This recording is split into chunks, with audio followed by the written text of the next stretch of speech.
Kwa sasa hapo umefikiria nini au umeamua nini cha kufanya?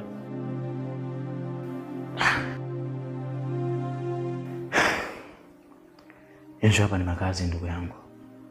Na mimi hapa nilipokuwa nakaa chumba hiki na wana wawili.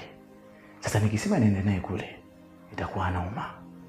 Ndio maana nimekuita hapa tuongee kama itawezekana. Tukae naye tu hapa mwanangu. Ni sawa. Lakini una uhakika kweli hiyo mimba ni ya kwetu? Tusije tukalea mimba ya mtu mwingine. Mimi nina uhakika kabisa yule daktari ana uwezo kutungisha mayai ya mimba. Kwa hiyo ataishia kule mimba za wanaume wenzake tu.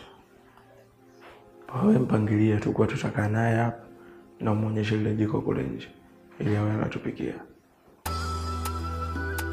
Hilo limeisha mwanangu. Umetisha sana. Ngoja nikaongee naye.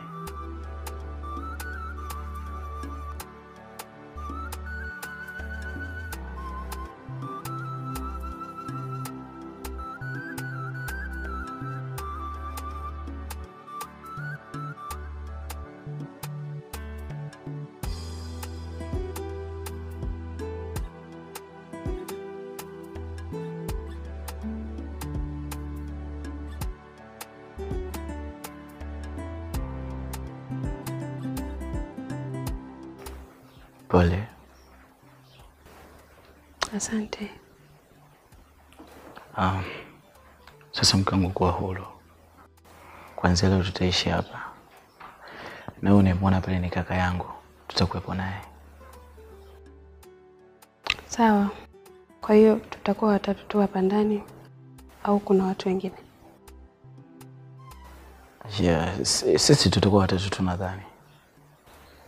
Kumbe unadhani? Hauna uhakika? Kuwa na amani. Utaishi vizuri tu sawa? Sawa.